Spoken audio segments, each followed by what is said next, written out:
Welcome to the Players Lair. Yeah. When no other moment, man, it can't compare. Due to the obvious, people look at Welcome back for another week of the Players Lair. Joined pretty much consistently throughout the year, unless something comes up, by my guy, Zack Moss. I am Alex Markham. I am here to get this thing going, get this thing launched. At the same time, too, I'm not the guy, like I continuously say, that everybody wants to hear from. So Zack is going to be taking plenty of this stuff. This week, we got our guy, Micah Bernard. Micah has been, just going around trying to make his way through the NFL, learning the ups and downs of how difficult it can actually be to, figure that league out. So without further ado, I want to kick it over to Zack. I want to kick it over to Micah for a minute. I'm going to jump in here and there where it makes sense, asking you guys some questions, but, we want to hear from you guys. So, boys, how we doing? Micah, how's it been going, man? It's going, man.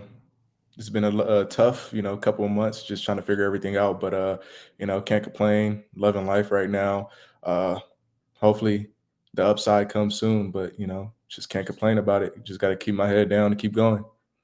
It's the grind, man. And, when it comes down to it, plenty of fans weren't privileged to be able to hear, kind of what you guys were talking about while I was getting some stuff set up on my back end of things. But, man, you can't have a better guy to be able to kind of talk you through some of these things than our guy Zack right here. So, one thing I really just want to hear from you guys, I mean, obviously it's a brotherhood up at the University of Utah. That's something that we consistently talk about, right? I got number 2 and I got number 2 right here. Both of you guys playing running back. So, take me through you guys' relationship, right? How often have you guys been able to keep in touch throughout the years, and just what it means to strap on the helmet and play running back at the University of Utah? Well, yeah, I'll start it off. When I first got in to the University of Utah, I seen Zack Moss, and I was like, "Hey, man, this guy kind of built."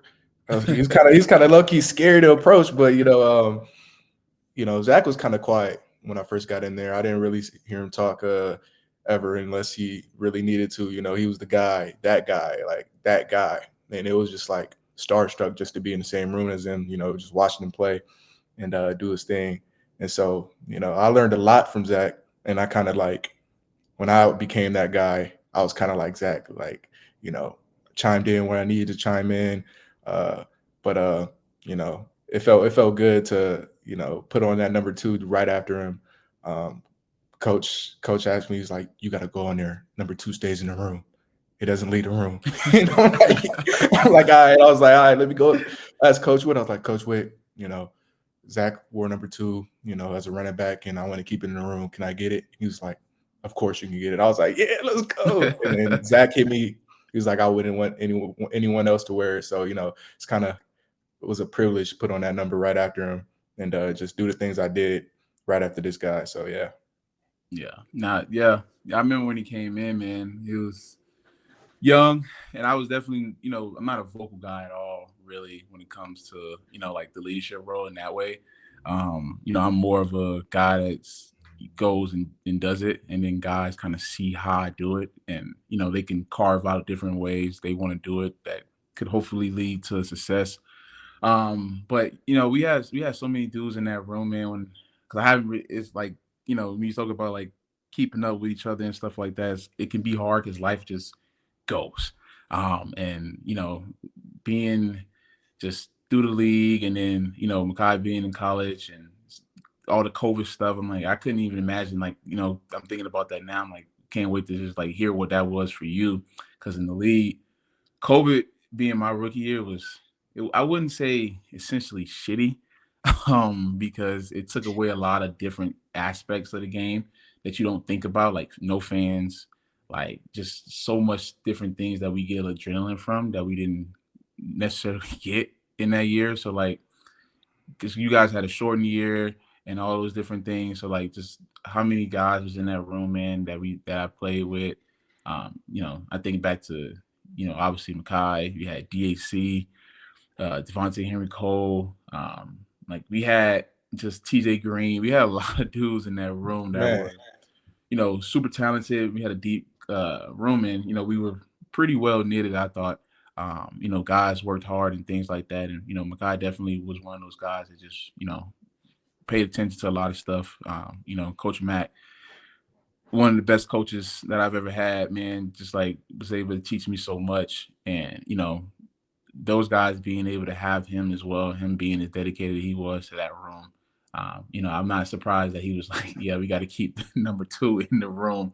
And that was smart because I would have never even thought about that. I was like, that's actually kind of cool and smart that he thought about that. And seeing what Micah was able to do with that on, man, it was really, really cool to see that, just see those guys go out there and dominate. This guy's won Pac-12 championships, man. So you're talking about a guy who's a champion at the same time in that number. Yeah, feels good. Yeah. Could have had 3, but y'all won to, that 2019 season, man. What happened there? Come on, that Oregon thing. I don't know, bro. It was weird. That was a weird year because we lost to SC early in the year. Yeah. I hurt my shoulder. I had a grade 3 separation, AC shoulder sprain. Yeah, that's AC bad. joint. Both mine are bad. I missed one game. I think we had a bye week, and then we played maybe Washington State. I think I missed that game, and then I played the rest of the year. But then we went on straight win streak after that. We was toe tagging everybody, and then we got into that game. I think a mix of us being young at the same time, like because the receiver room was really the group that was going to separate us, and we've talked about this on Players Lair, the 40-hour rule. If for the people who've been, following us these first couple of weeks and stuff like that, just like those receiver rooms, being that next step for us. When I look at y'all teams, I'm like, obviously you guys had yourself, Cam, but those tight ends did a lot for y'all, where the receiver room kind of just was like, to me, felt like the 4th group in a sense of the guys y'all counted on. So, like, for us, and you can probably think back to that 2019 team, like, it went as the run game went. If the run game went well, it went well. But then, like, the Oregon game, like, the run game, I thought went well. We just didn't get a lot of stops on defense. We've always kind of struggled with quarterbacks that could be a dual threat style. Kind of like Herbert was a little bit of it, not a real threat, but it's like he had that aspect of his game that you had to respect still.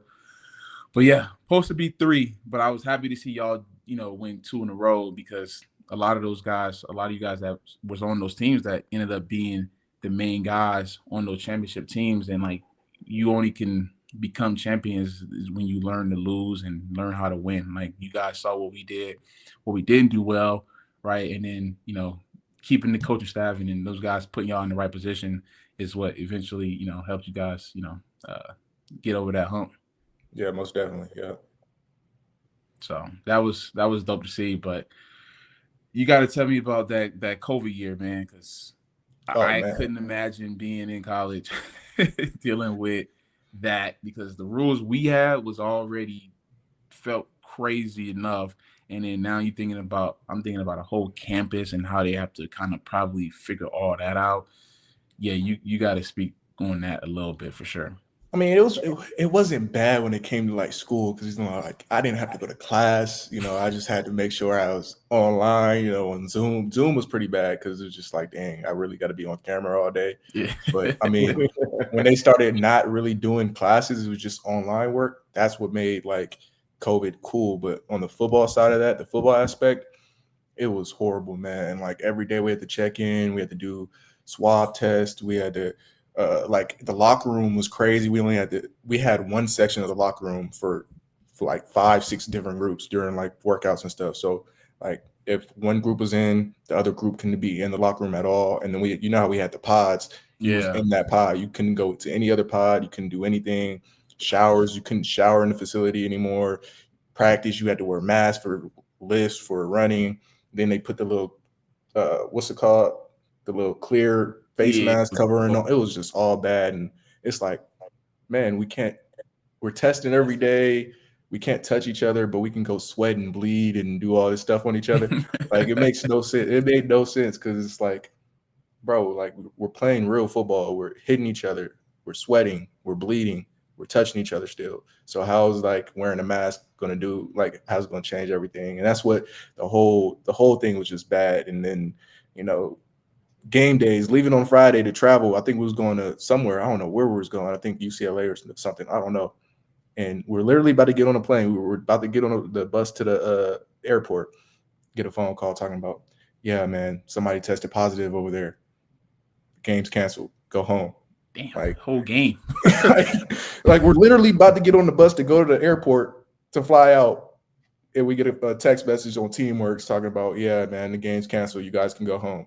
Like that was just like the worst part of preparing all week to not be able to have a game. And then when you do have a game, it's no fans in there. And, you know, the college atmosphere with fans and stuff like that, it just felt like you was in like youth football or something, but actually nobody was there. So, I mean, it was a different aspect, and everything. It was so like intricate of what we can do, where we can access in the facility, because we couldn't use the whole facility.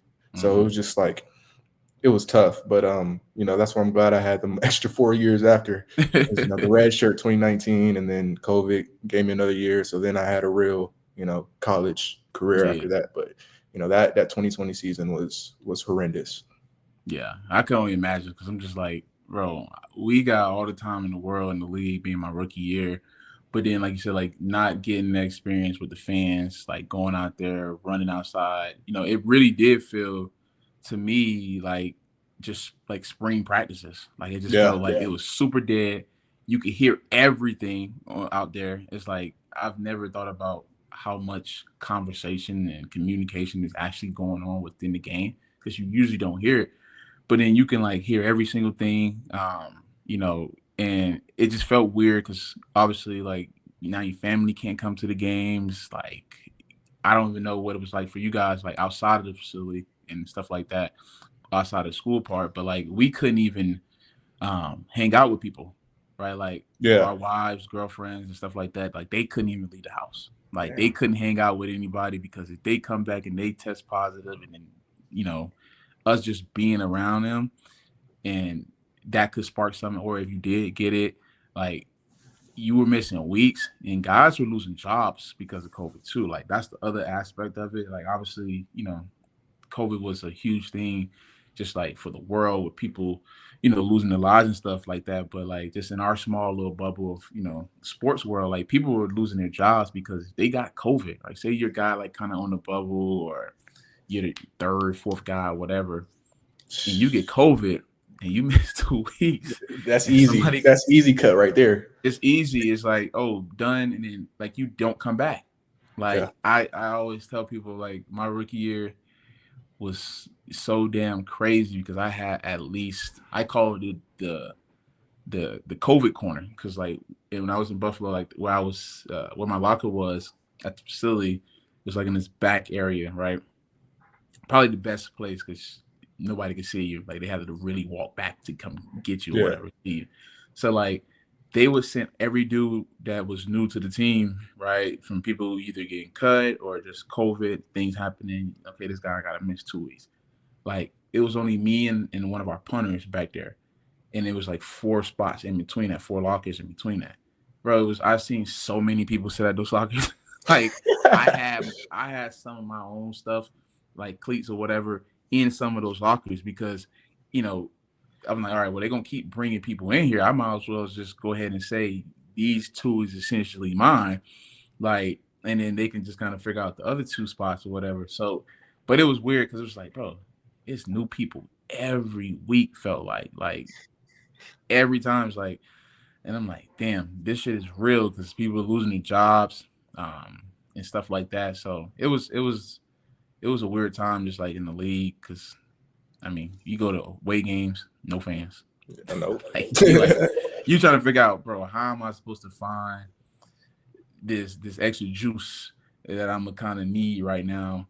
When I just look around, I turn around and I don't see nothing, or maybe I see like the screens or whatever it may be. They putting fake crowd noise. You know how Coach that was so it was turn so it trash. up. We're getting the fake crowd noise and stuff like that. It was a weird ass year, but like it was also like a good year for like a lot of football, at least in the Yeah. NFL. Like, it felt like guys just played hella free, didn't have to think about much mentally. Felt like because I also think about like the NBA, with the bubble. The bubble. People Yeah. always say that's some of the best damn basketball they ever seen.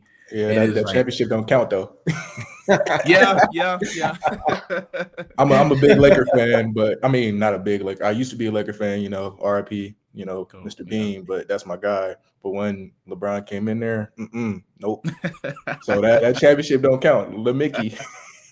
Yeah, he be trying to make sure that people know it counts for sure. Nah. But I want to go back to what Alex said about the brotherhood in COVID year. The brotherhood was hard to keep at Utah, just because like you said, you couldn't be around anybody when you left the facility and stuff like that. You couldn't be around nobody. We tested every single day, and they still wouldn't allow us to be around our teammates. And it's like, bro, we just practiced with them earlier. Why can't we be around them like outside of the facility or hanging out at the crib or whatever? And that's what a brotherhood kind of like. It was hard to keep intact because of that. And so, I don't want to get canceled, but we had a little party one day for Halloween. I think it was for Halloween or whatever. It was during that 2020 year, and because we, as a football team, as a college athlete, I think I heard together, about this. Being together is like what you want to do. You know what I'm saying? Like that's how you become closer. That's how the guys become brothers. And so we just had a little get together, and I don't even know what happened, but it was a good little time because everybody, we'd never seen each other outside of football because of that season.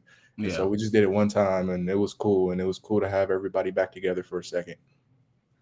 Yeah. You need that, like, because people don't understand, like, off the field is where you build the bond for the stuff Right. on. Mhm. Like, on the field, everybody's gonna play because they're gonna play first for the name on the back of their jersey, right? Everybody wants something out of the game, right? But when you can actually bond with the guys like off the field, and you got things you can actually do, if it's playing a game or go hoop or go work out together or whatever, go get food, whatever it may be, like that makes everything so much easier because you find that extra push in the game when you out there, you're not just doing it for yourself or your family, like you also doing it for these guys right next to you. And the best teams I've been on is I've always had that. Like I've always seen where we were off the field strong. We were really strong off the field. That it allowed us to be really damn good on the field. Thinking to when I was in Buffalo, like we had a real like family off the field. Like in the NFL, you don't really find that a lot. It's really hard to find a team where they are actually family. Because you got so many different things going. You got people, kids, wives, their own personal interests. The pecking order sometimes just doesn't allow for genuine connections. Sometimes just happen and stuff like that. Like a lot of times you see the rookies hang with the rookies, like legitimately, right? Then you see guys that aren't going to probably be there for long, kind of hang with each other, and then you got like it's so many different groups. It feels like, and more so of it just being a family. But like when I was in Buffalo and Indy, we really had that. And, you can see just winning football come from people doing the things off the field. So like you mentioned that about the brotherhood off the field, like in that being a struggle, like it's hard to now go out there and go play football at that certain type of a level that you're used to when you get some of those things kind of stripped away. Yeah, because I'm like, I don't know you. Like, I don't know this guy as much as I would have known him if we would have been hanging out outside of the facility. Like, it's hard to go play for somebody that you don't really know, especially like the new guys coming in. There's a lot of new guys coming in. And so, like, I had the opportunity to know Ty because he was in the same room as me. But what if he wasn't in the same room as me? It would be hard to, know the guy who's playing and when we're not even hanging out because we can't hang out. And so, that was a big thing. Like, I don't even remember some of the guys that came in that COVID year that wasn't in my room or on the opposite side just because of that. Yeah. And you speak about like so many new guys. That kind of is to my next point about the NIL stuff, because the year I left was the next year that they opened up the floodgates about NIL. Like, so like for you and it kind of goes into the brotherhood stuff like that. Well, like having so much turnover from new teammates constantly, like, you know, we've been talking about it, just like this team that the Utes have right now, it's like 50% turnover. Like it's like 50% I would new say even roster, more. I'll say right? even more, like 75. Yeah, like so it's crazy because the NIL is kind of, you know, driven a lot of that type of stuff. You know, guys are trying to figure out how much money they can make and stuff like that, and they go to those kind of schools. Sometimes it may not even be the best damn fit for them. It's not. But and they don't really think about that part. But like, can you speak about like NIL stuff? Because we was touching about it a little bit last night in 40 hour pod, and you know, you actually played in it. Like we all were. I was right on the cusp of it, and then we had a lot of guys, other guys that, you know, never thought they'd probably see the daylight of that.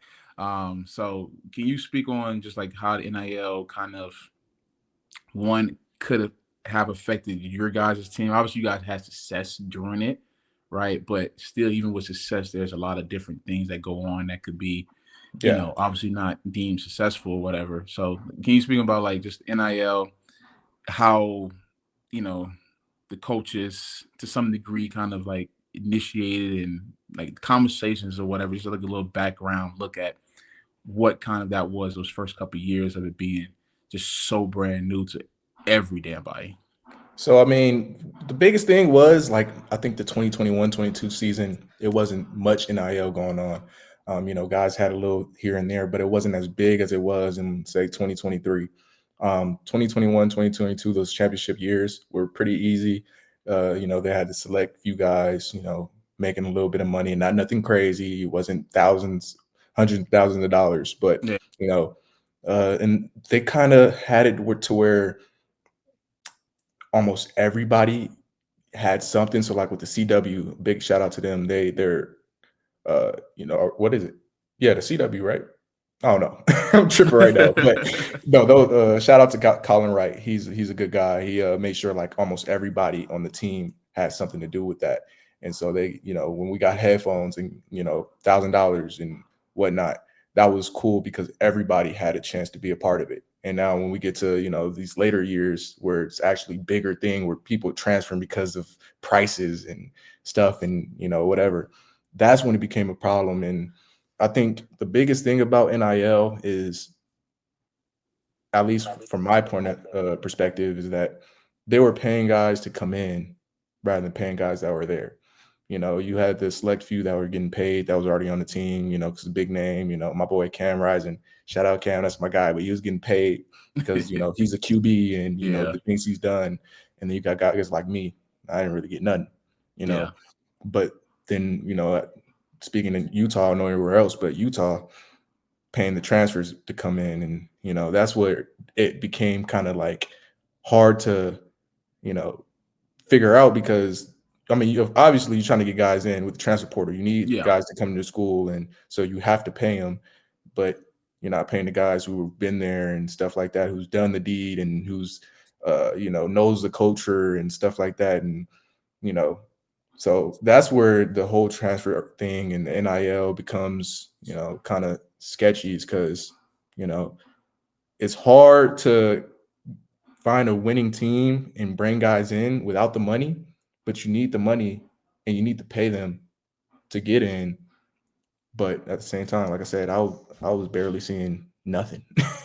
But, you know, my thing was, and if I can go back, I would ask for way more, you know, I would ask for way more. But my whole thing was, I don't care about college money because my goal is the NFL. I'll make my money when I make it to the league. And, you know, looking at it right now, I'm like, dang, should have made money when I was back then. Cause you know, the league stuff is kind of tough and we'll touch on that a little bit later, but you know, I ain't making nothing right now. And I could be sitting on money if I were just to be like, you know what, let me start now. Yeah. I mean, that's a good point you made about like, you know, paying the guys that are already there, who already have put a lot into the foundation versus paying the guys outside. And it kind of just puts into my mind, like just the free agency stuff and then the guys who get drafted to a certain team, right? Like certain teams are going to pay their guys before they go into free agency, right? Like they're going to pay their homegrown talent, the guys that was here, and things like that, and has flourished under their supervision and stuff. So like that's funny to me to hear that because I'm surprised the school wasn't like super over the guys that were already there. Like I understand, and it's two different business models, right? You can't really fault it either way. Like I said, like I've seen teams and organizations, okay, we're going to pay our guys. Like when I was in Buffalo, like I already knew, okay, if you do well in Buffalo and you get drafted in Buffalo, right, they're going to take care of you, right? Just same thing in Indy. If the coach drafted you and you did well in their eyes, they're going to pay you. Homegrown, they're going to keep their guys, right? It was kind of like what we were talking about, people justifying what they're doing, right? And then you have the other teams, where they spend a lot of money in free agency, right? They don't really keep and retain their guys. They keep bringing new people in and feel like they're trying to catch up to something that may not kind of be realistic for them. So just hearing that, I mean, I'm not surprised by it just because there's just two different ways on how people do it. Hopefully, they start seeing the other side. Maybe I think it's better because that makes more people want to come overall. And maybe they get in there earlier. Maybe they just commit there, right? Maybe they transfer a year out of another school and actually want to stay because they know they're going to be taken care of or whatever. But just so much gray area with that NIL stuff too. It's just like so many different things going on. Like I said, I love that guys are, actually able to get something out of it. Right. Like just period. Like I love that they're able to get something out of it because athletics, man, it does a lot for a university. And if you really like get down into the nitty gritty on the numbers and stuff like that, man, it's way more than I'm probably even like making it seem like. So it's great to see that they are doing it. Wish they would have kind of had like a pay scale to some degree where you said like where, you've been there 6 years, right? And you've played and, done a lot at the school and had success. Like I said, champion at the same time, 2-time champion, right? You want to see a pay scale, right? Versus guys saying, man, I wish I would have asked for more or X, Y, and Z. Like those are things that I thought, they didn't get a chance to think about, not even just the school, just the NCAA overall, because it's opened up the floodgates. Right. And shit just went haywire. It was like people were just fending for themselves to some degree. Because I know guys had like, marketing agents and, financial agents, parents acting as financial advisors. It's insane. At the same time. So it was like, it just felt like, and I'm on the outside looking in, right? And I can just be thinking like, damn, I know for a fact, like it's just, shit is just everywhere. But hopefully they figure out a way to get that to a way where guys can, make some good money, right?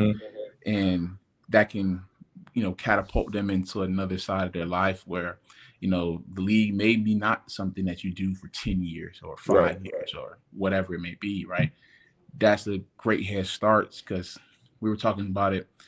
And we had Derek on last night and we were talking about like just guys and, that play and then they get injured, right? They have these injuries and they aren't able to go have any opportunity at the NFL. But at least from the pay scale to some degree, they've allowed them to make decent amount of money. And, after that, whatever they do with it, it's kind of on them. But it's like, that would have been cool to see. But obviously, it just felt like their hand was like hella forced on it. And shit just opened up. And then now they're trying to like figure out and get some restraints back on it, which I think is not going to happen, but we'll see. Yeah, not most definitely. Yeah. So, Micah, I want to chime in on this, man. Direct the conversation a little bit.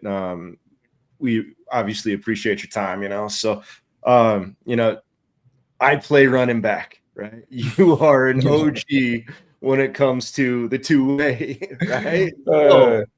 Dude, I want your thoughts on if it's sustainable for the guys throughout the season, but I also want you to talk about that experience, then also that video too, when that guy did that and you went viral as well, man. Yeah, I mean, that was a great moment. I wish I could have done some more with that. I don't really have a creative mind like that, but I think I was just listening to the fans on that one. It was like, you should put that on a shirt. You should put that on a shirt. And I'm like, you know what? Might as well. And somebody hit me up and got it all going. And I think that's where I made money myself rather than, the school giving it to me. That's where NIL was helpful, is when I was able to use my own platform to make some money. And so I felt like that is when NIL is at its best, when you go out there and do the work and you get paid for doing that work. And so, but yeah, watching that video, that Coach Dirty, man, he did me dirty in that video. And I just don't know. Like, I was just sitting there, I'm like, bro, like, does he not know that I don't even play this position, man? Like, I don't even do this. Like, I'm just out there just, trying to make a name for myself, trying to do what's right for the team, trying to help the team win, and I'm getting clowned on. And I was just like, I play running back. I'm trying to tell him, like, I play running back. And it wasn't even something I was just thinking of. I was just saying it. And like I said, the fans, took it and ran with it. Now, with that being sustainable for, like, the guys right now, I don't think so, man. That stuff is going both ways and doing all that is very tough. And the body, like, I can see how Travis Hunter did it, just because, he's playing the outside positions and, there's not really much contact and stuff like that. But when you're going from, running back to safety, as Smith Stoughton is doing right now, that's when it gets tough. And, you can do it, but for a whole season, I don't know. But he looked good out there, I will say. Smith looked good wearing number 2. I'm glad, it kind of stayed in the room. But sustainable, not really, unless, you're holding back at practice and stuff like that. But if he's going to be out there playing running back and, going out there and playing safety or corner or whatever, it might be a little bit difficult. For sure. Yeah. Then, I mean, I just thought about some, like, well, you were also guarding first round draft picks. Yeah. Like, you wasn't just guarding, just some dudes that, may have been highly recruited. Like, you were, wow. I mean, all those dudes are essentially starting receivers in the NFL right now. Yeah. Like, Marvin Harrison, Jackson Smith. Yeah. And then Stroud was the quarterback, right? Yep. Him. And then they had Henderson as the running back. Like, so you ain't, like, that's not gonna be an easy task to then come, like, but that's a good point, because obviously with Snowden playing the running back position also, like, that's a lot on your body overall, just playing that position just for 20 snaps, right? Because obviously they're not asking him to pass pro and stuff like that, but still, just when he does get it, you got 4 or 5 people landing on you every single time. And I like that they're using him just a little bit. I don't love that they used him essentially so much in the first game of the year, because that kind of showed, to me, your hand a little bit, because I think they got 2 dudes, and I'm going to ask you this because,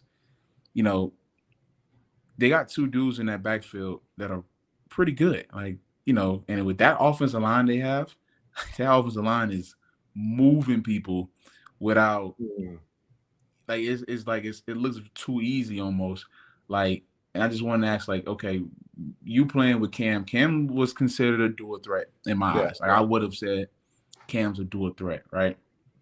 What do you think playing, with a guy like Dampier, and in that offensive line at that level, those guys are playing right now with the OC, because you also played with Ludd. Ludd was a great OC. It took me I had 3 different OCs in 4 years. And we had Troy Taylor. That was the longest dude we had for 2 years straight. And then we had Ludd, and Ludd was a whole different style of offense that I was ever used to, because, like, many people don't know, like, I started playing running back my senior year in high school full time, right? And obviously playing with Snoop, we were gun. We wasn't never under center. I can't count on my hand how many times I've seen Snoop go under center ever, right? So, like, I was only used to gun. So, like, freshman year and those 2 years up into junior year, I was like, okay, this is easy as gun. But with Ludd, he implemented outside zone runs and just different style things that I was just like, damn, I'm not used to none of this shit. But what do you think playing with a guy like Dampier in this offense with Beck and just seeing, after watching that first game, seeing how that offense is getting the ball out fast and all that type of stuff? Like, where you think how you would have probably flourished in that offense? Yeah, so the offense, the O-line, big shout out to the O-line. They're doing a tremendous job in the beginning of the season, starting the first game. But I had those guys in, the first 4 games before, injuries occurred and stuff like that. And they were moving guys. I think I was averaging like 6-7 yards a carry. And so those guys, those are vets right now. And just to see him playing like that in that first game, that's amazing that they had, a full off season to go get healthy and, get back to work. But yeah, I don't know about the offense, man. I'm kind of biased. I love Blood's offense. I think that prepared me for, my time I've done in the league so far, just with the offense it is. But watching it, it looks good. It looks great. Ball's getting out there quick. Dampier's doing a great job of, creating, throwing lanes and, being in the pocket and scrambling around. He looked very efficient. But I will say I'm scared because UCLA was just it wasn't a great defense. I'm watching it and I'm like, there's no edge containment. There's not this. The guys getting around. They had, at one point, it was an 8-man box. The offense had 8 men in the box and they only had 5. So it's just, I'm like, UCLA was just not a great defense to really, see what that offense can really do. Yeah. They did a great job of just picking them apart. So shout out to, Coach Beck with that. But, I'm very biased. It's a great offense. I wouldn't want to be in it just because I think being in, Lud's offense prepared me for what I have to do when I got to the league and was on those 2 teams. It made it easy to learn the playbook. Wasn't too difficult. And I already had the same footwork and all this. So wouldn't trade it for anything. Yeah, Lud's offense is definitely a pro-style ready offense. Like, thinking about the backs he had at Wisconsin, obviously, Melvin Gordon being one of those guys that just pops in my mind. Like, when I heard that he was coming back to the school and being able to have an opportunity to play in that offense, like it was a lot of different learning curves for sure. Like just footwork, like we were running duo, like you saw, like they run league, you run duo all damn day. And so like learning that, like when I first ran duo and he was like, okay, well, you got to read the Mike linebacker. And I was like, I've never essentially had to read a linebacker. So that was like different of just understanding like that being like, that's a back's play. Like that's the way he explained to me. He's like, this is a running back's play. Like if you're really good back, you can make this duo play go any single where you wanted to go. So I definitely wish I would have probably played like at least another year in Lud's offense, like just having 2 years in that offense, because that like my last year was the first year, and I was just like learning the shit the whole way through, and just relying on like instincts and shit to just take over or whatever. But yeah, I was watching this offense, and I'm just like, man, I think with as much space and they create on that field, like they have guys split out so wide, and with that offense being so dominant, and then you have a guy who could run the ball, who's a 1,000-yard rusher. Like, I was telling these guys the other day, like, I love Dampier that he's able to run. I think that's a great piece to have, somebody that can do that. But like, if I'm a back, man, and he's got more carries than me, in the game, like I'm gonna be pissed, because now you taking, essentially food off my plate. Like, and like I said, like he's a great runner. Like that's obviously a part of the offense you gotta have, right? But maybe 8 runs instead of, I think he has 16 runs. And I'm just like, to me, it showed some weaknesses in the offense that could come up when you play against these really good teams that are going to end up playing here really soon. So, we were talking about the game coming up this week with Cal Poly and stuff like that. Obviously, Alex has called it a glorified walkthrough spring game, whatever. And it is. It is. Because I've been thinking, like, damn, do I want to go to this game? But I'm going to leave by the third quarter. like that's a waste of 2 Yeah. hours, right? I'm just like, damn, I don't know, because it is going to be that type of a game, but at the same time, it's a great game for a lot of these guys to get a lot of growth and confidence, because depth, like you guys had a lot of depth in those championship teams. Like you can't go to that place where you want to go just being a super top heavy team. So them having a lot of question marks just on offense or whatever, I'm looking forward to them to have a big game this week with just a lot of the young guys, like guys that we probably don't know, right? Guys that have transferred in, and stuff like that. Like seeing those guys putting it on tape, that's like the biggest thing I really want to see for this game. So how do you feel about like, okay, so say when we had those games where we played Florida, a big SEC team and stuff like that, do you like those type of games in the beginning of the season, non-conference games, or do you like these games where you can see, it's going to be a blowout, but you can see these young guys play? Perfect world, I think you want to have at least one of each if you can, right? I don't love, like, we played Weber State one year, then we played North Dakota, something like that before. Like, I love those warm-up games because you do need that, because it's not just for us. Also, it's like for the coaches, like how they want to call things, what plays look good versus this type of defenses that other schools might run. Obviously, just with different talent, you get an idea of how officiating might be for the year. Like, it's a lot of little different things also just for those guys as well. So I like having those, glorified little walkthrough games. But the rankings, though, Yeah, the rankings do. That's now, what, what I'm saying?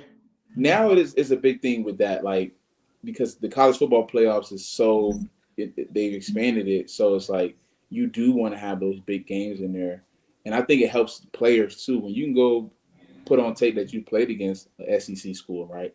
That helps a lot when these guys are trying to draft and mock up and stuff like that or whatever.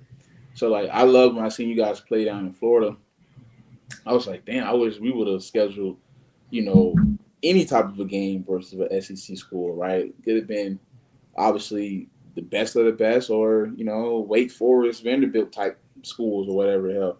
But like, because that does matter when you go to that next level of who you have played, because the Pac essentially has always been one of the conferences where when you get in the league, doesn't have that same aura as a Big 12 or SEC or even ACC, right? Like your Pac was always kind of just that back tier kind of thing where it didn't get the respect. So like if having those games early on, I think that's when you need to do it regardless, just because you don't want to play those type of games in the back here where it doesn't really matter essentially, right, or whatever. So yeah, you need them for sure. It also depends on the roster. Like, don't schedule that shit if you don't got the roster to go and go up there and go toe to toe. Like teams that we were on, yeah, I feel like we had like those teams. I would have been like, all right, cool, but like I wouldn't just schedule like this team right now. No, I'm not scheduling them against the SEC school because there's not much turnover. You don't know exactly what the hell you got yet, right?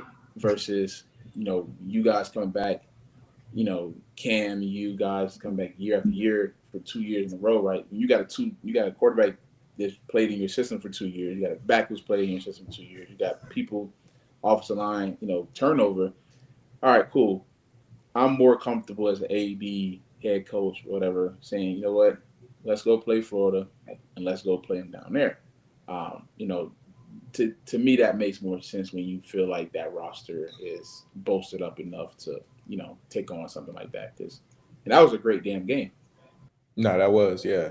That's what I was asking, because, the rankings and, with the expansion of the playoffs and stuff like that, it's like, if, say we're back in the Pac-12, we're trying to get ranked, right? They don't give, like you said, much respect to the guys in the Pac-12 and this, that, and the third. So, playing that Florida team was big because he's like, okay, we can compete. The rankings going to look good. We lost that game, but, the rankings look good when it came out. And, with guys playing Wyoming, Cal Poly, a bad UCLA team, how do you? That's why I wanted to know how you thought about that. So Yeah. I like that. Yeah. No, It does matter about the team. Yeah, it does. To me, it's the biggest thing is just the roster. Like, Yeah. If I feel comfortable in my team, all right, cool. It's not like the league where, shit just gets thrown at you and you just like, all right, shit, we playing the Eagles week 1, right? It ain't up to you at that point, right? But still, just like, like I said, I wish we would have played some of those teams because, like I said, like the Pack being how it was looked at, like even that 19 team where we were ranked, I think, number 5 going into the Oregon game, Pac-12 championship game, like there was a lot of talk just about even if we won that game, like we would have had to blow them out just to sneak in, just sneak in into the Final Four, right? Because I think Oklahoma was right there as well, and they have just the big. They're in the Big 10 or Big 12? Oklahoma 10. Big 10. Yeah, I think so. Being in the Big 10, I think they were Big 12 at the time. Big 12 at the time. Yeah. Okay. Yeah, at the time. Yeah, so them being Big 12 at the time, if they would have won, I don't know if they won or lost that game. I can't remember now, but like, let's say they win, it was a lot of talk about them still jumping us, even though we were ranked 5 at the time, them getting in over us, and I was just like, that just shows to some degree, and I think at that time we had 7-8 game win streak. Like we weren't losing and we was slapping everybody. Like we wasn't just winning, 13-20. Like these were games decided very early and stuff like that. Like we were making sure we put teams out of the way that were supposed to be out of the way. But yeah, and that's just to your point. Like definitely you got to have, the strength of record when it comes to rankings and stuff like that, because when teams when those people who do those rankings look back at it, they definitely are going to be like, okay, you open up the first 2 weeks with a UCLA team that's probably going to win 3 or 4 games, and then you turn around and you play a Cal Poly team that just doesn't have the respect. So, hopefully, I think the biggest thing for them guys is just to stay locked in on what the hell they need to do and not allow, the external factors to seep in. And the main thing is going to be making sure when they play certain teams that they put up the points, because it's a style that you play too. Like if you're just beating UCLA 21 zip, right, you're not going to move that needle the way that needle probably should be moved. Like Cal, we were talking about the over under like 60 points. Like you put up 60, we won't be ranked 25. You might just move up 22, 23, or whatever it may be, depending on what else happens throughout that week. But yeah, definitely you got to have strength of schedule for sure. Yeah, and then let's move on to the NFL preseason. How do you feel about that? And I had a chance to play in a last preseason game for the Patriots, but it is what it is. We're got no starters in really, and I'm just playing against guys that came out from college and stuff like that. So how do you feel? Because I know you played in a couple yourself. How do you feel about the NFL preseason as to like a non-conference game in college? I hate preseason. Just because, like, even though you play in non-conference in college, it still matters for your tape, right? Like, if you can go out there and get 150 yards or throw for 350 or catch 100 plus, like, that still does fucking matter, right? Because if you don't do that shit, you got 80 yards versus fucking Cal Poly, and you got 20 carries. Now they're gonna turn that film on and be like, damn, why is he struggling here? Right. So like you still want to have those big games because it's still that part where it doesn't matter for where you want to go. But preseason preseason depends on where you're slotted depth chart, and kind of like I said, if you follow the money, man, it tells you everything on how things go. Like I've seen guys play shitty in preseason, but they made enough money so they never were worried about that. Then I've seen guys play really good in preseason and it didn't, work out in their favor because where they were slotted and where they were picked and where they were brought in and things of that nature, because all that stuff matters. Like guys get a lot of opportunity. Like I've seen first round picks not be first round picks, right? But they get the opportunity because they were a first round pick. So for me, preseason was I never really cared much about it. Like I always just wanted to go out and make sure that I did essentially what I needed to do versus my mindset was never go out there and try to dominate in these preseason games because I never usually was worried about, where I might be at that time on the roster. But like going into season, like you always wanted to make sure that you did enough shit. Like I always wanted to make sure, okay, if I'm being these preseason games, like and somebody's blitzing, I can't let somebody who's, an undrafted linebacker come in and make me look like I ain't supposed to be out here or some shit, right? So like it was that also that aspect, like you don't want to look bad more so than anything. You just want to make sure you do just enough to where you feel comfortable. So when the season does come around, because practice is hard for it's practice. So it's like they don't tackle you. So you get a 3-yard run essentially really in live game, but then you feel like you got a fucking 30-yard run. I mean, it's not a 30-yard run. Like you're not making that tackle. The coach, but he's not making that tackle. But sometimes he gonna make that tackle. So it's like you never know. But like when you get out there in the preseason, those guys are still good enough. Like I said, like if you get an opportunity in the league, you play in the league, whatever it is, like you clearly were good enough to go fucking there for a reason. Yeah, because you're there for a reason. So it's like you still want to go out there and make sure you're doing the right thing. So, but like I said, like I don't love preseason. I know they've been, trying to figure out a way because I know it was at 4 games, now it's 3, to try to kind of keep moving that needle down. But that's hard because the preseason does matter for a lot of other guys, and because that's when they get their looks. Like we talked about, it, just like guys who get drafted later or undrafted, like you don't get a lot of that opportunity in practice to show what you can do, right? Like preseason is where you get your opportunity not to just audition for the current team you're on, but to audition for all 31 other teams. And I always told the young guys that have been in rooms, like, I know it sucks because it fucking sucks. Like I can see it because shit, if I'm in practice, man, we got 7, 8 running backs, man. Hey, shit, let's rotate this a little bit so everybody can stay fresh, right? And like I've seen guys not get a rep in practice, right, and then get thrown to the wolves in a preseason game, and then you're asked to operate at a pro level, because when you get in the league, it's not a lot of teaching, right? Like you've essentially need to have already been taught a lot of this stuff, and that's kind of just the way coaches at that level kind of look at things because they've been in the league for a while, might have even played, and that's just how that shit goes. It's like you learn a lot from guys in your room, vets, that take it upon themselves to try to continue to help guys because they were helped at one point in time and things like that. So I don't really care much for preseason football, but I understand the purpose of it is for those guys that don't get a ton of those opportunities to go out there, because man, you have a big preseason game. One of them you put on film, you make highlight plays, you make explosive plays, right? All the other 31 GMs, scouts, or whatever it may be, wherever they're at, are going to see that, and they're going to remember that. And that's going to be huge for guys, for sure. Yeah, and you had a chance. I haven't been to training camp. I haven't, But how do you compare fall camp in college to training camp in the NFL? Fall camp was cool.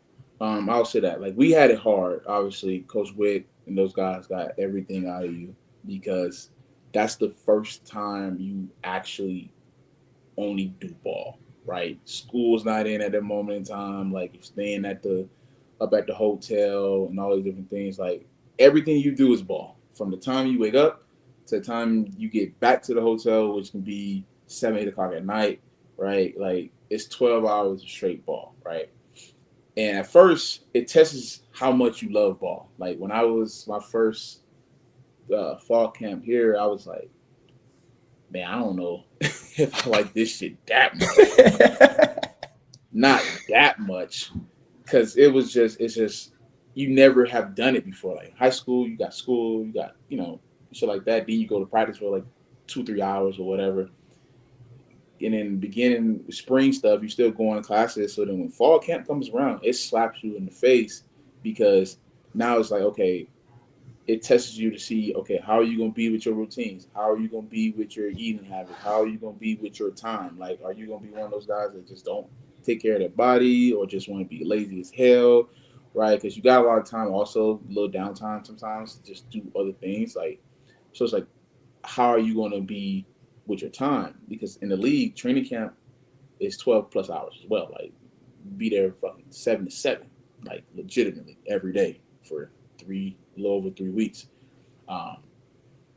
And they want to see how you use your time because all that shit is also documented and watched and stuff like that as well. So comparing them wise, fall camp was definitely harder because I always felt like in league training camp, like the ones and the twos, they got the majority of the work, but the work was tailored a certain way to where you didn't feel like you just died out there.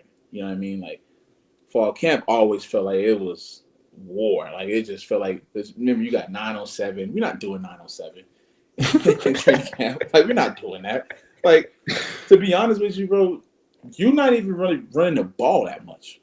Like you're gonna have your few plays in there, and could be different for me because I played on 2 pass heavy ass teams. Like I was in Buffalo, like playing with Josh. Like shit, Josh could have won an MVP at any one of those years. Like he was that damn good. So like when we would go to practice in training camp, we ain't really worried about the run game. Like we ain't really trying to practice that shit. We really trying to worry about make sure 17 is make sure his sword is as sharp as it can be, right? Same thing in Cincy, Burrow. Like you talking about, you know, top 5 quarterbacks. Like everything is tailored and centered around those guys, right? Fall camp is tailored around the damn team. So everybody's getting work. It ain't, you know, I walked off training camp practicing before and be like, shit, this shit was easy today. You know what I mean? Like, hey, I got a few little catches in or something like that, and I made my block, you know, and you know, in college, guys trying to run through your face sometimes. Like, you know, ain't no every buddy day system. Ain't no buddy system. Like in Lee, we definitely some buddy system for sure. You know, hey, we ain't on that today, y'all boys in the locker room, and then you get out there, you always got a few guys that do some extra shit. And you're like, okay, that's what we doing, and they make you look bad on film and some shit, right? So it's like to me, fall camp was always harder just because the different aspects of it. We're not building around our quarterback, right? We're not taking off reps essentially. Like sometimes we'll cut periods. We won't even do that period, right?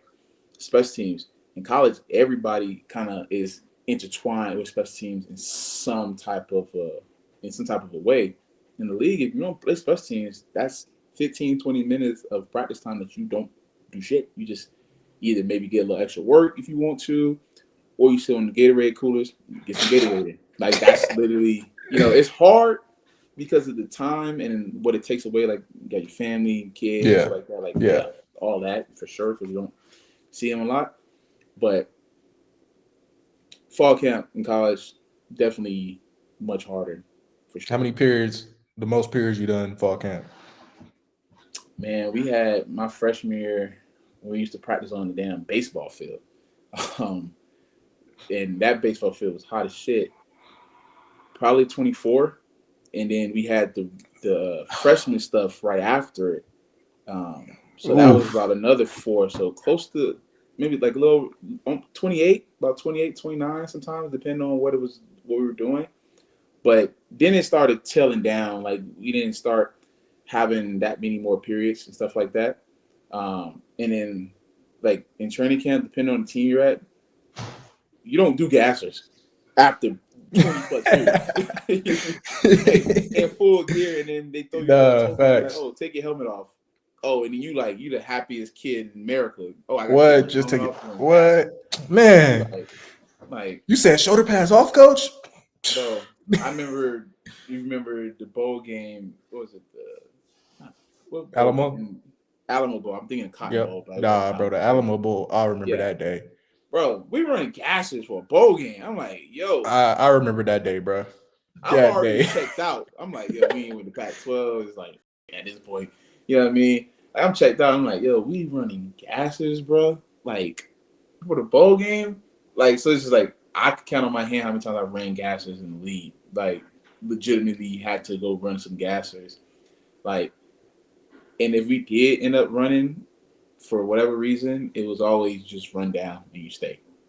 It was a timer. It would just get down there, stay, take a second, come back. You probably run like 3, right? Because everything is in that league is you're already supposed to be ready. We're not going to take time to get you ready. We're not taking time for none of that. Like, if you ain't ready, then you ain't ready. That's your ass and that's your job. But shit gonna keep rolling. I've been seeing like videos and stuff of like Utah doing them intervals, man, them dang intervals, man. And I'm like, oh man, I can't go back to that. Like all that stuff is now looked upon as you need to do that with all this time that we get off, right? Like essentially you get almost 5 months of time off, right? Depending on when your season ends, right? Because if you don't make the playoffs, you're done the first week of January. You don't have to be back to April.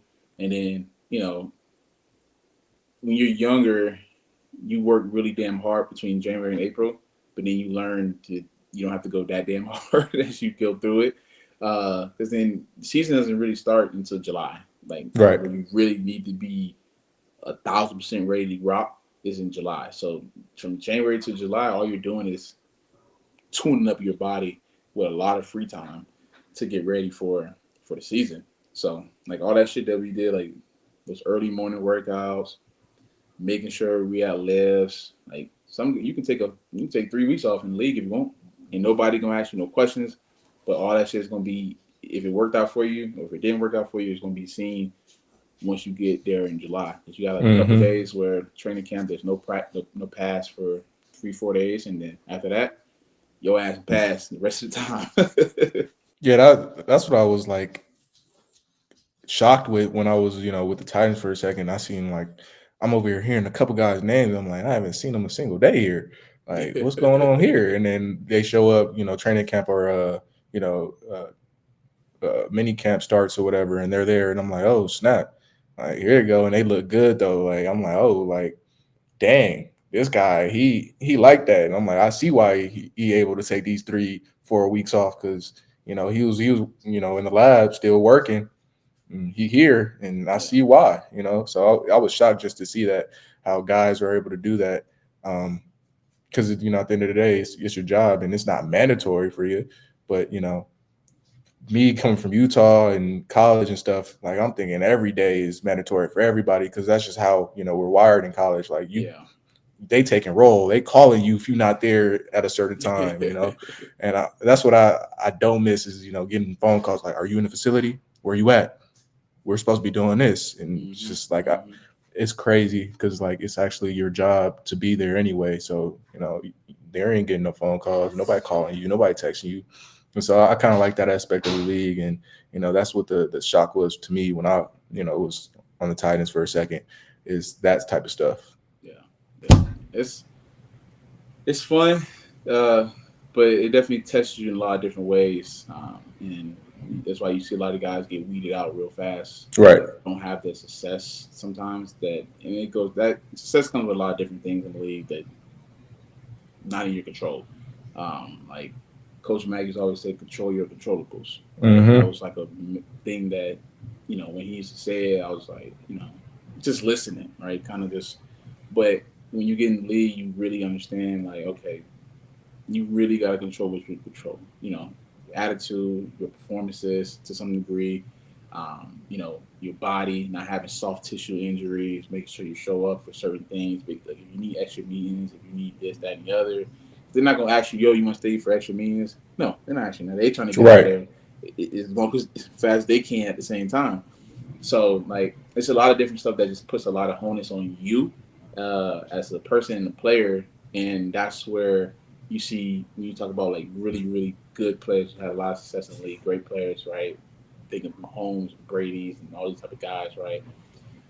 They always talk about the extra shit they do, right?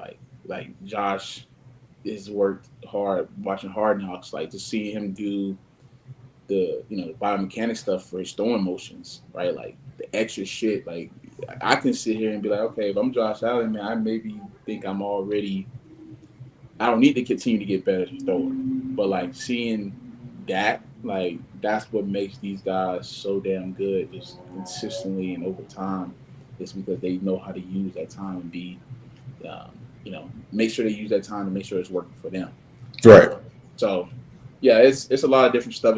It's a lot different from college, but also at the same time, Utah has done a great job of understanding how to get guys pro ready. One thing I've always heard about for scouts that come to the school and stuff like that. Like the other week, some scouts from Buffalo were here in Dallas, right, and always is a high praise on how Coach Witt and the staff make sure guys are ready to go. Like you said, like they calling you about being late and stuff like here, so that way once you get to that level, you never have to worry about overly worried about it at that point. You like 8:30, let me make sure I'm up at 6:45. You know what I mean? Like you almost to a point where like if you ever missed a meeting or even when thinking about with Coach Matt, like make sure you're 5 minutes early to the meeting, right? If you miss that 5-minute window, you late.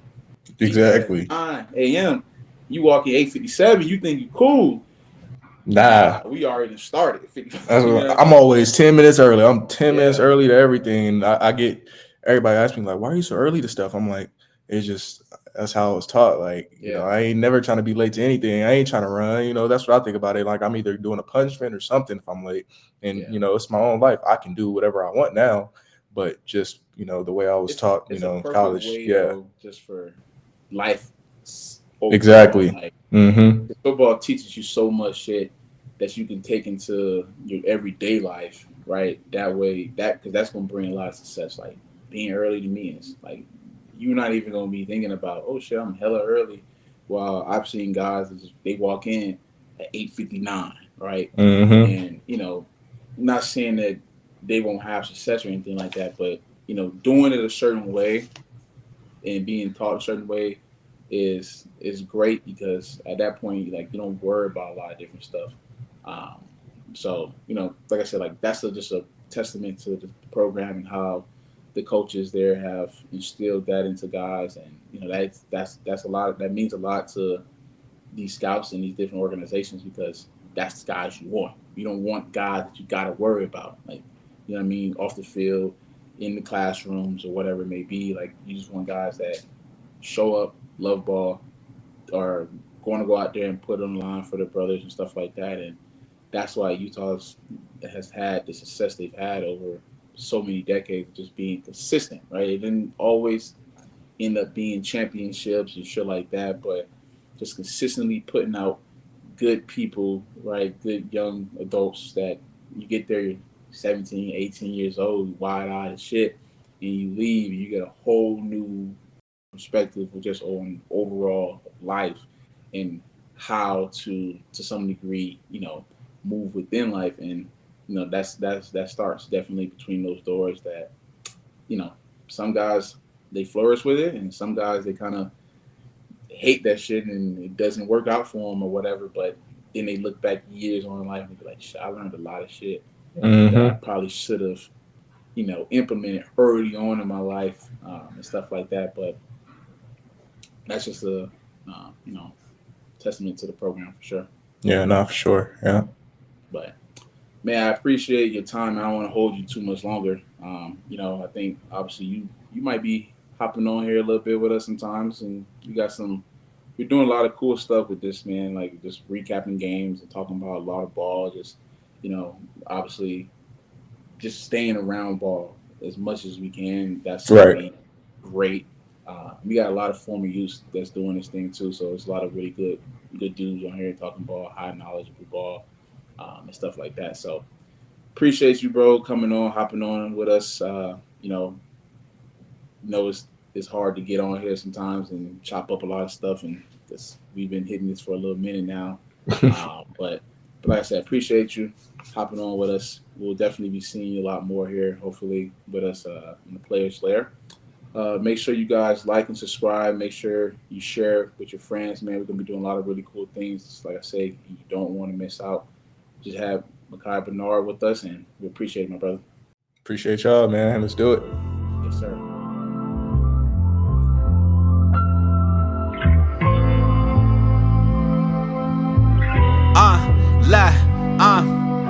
Welcome to the Players Lair. Yeah. When no other moment, man, it can't compare. Due to the obvious, people look at me and in the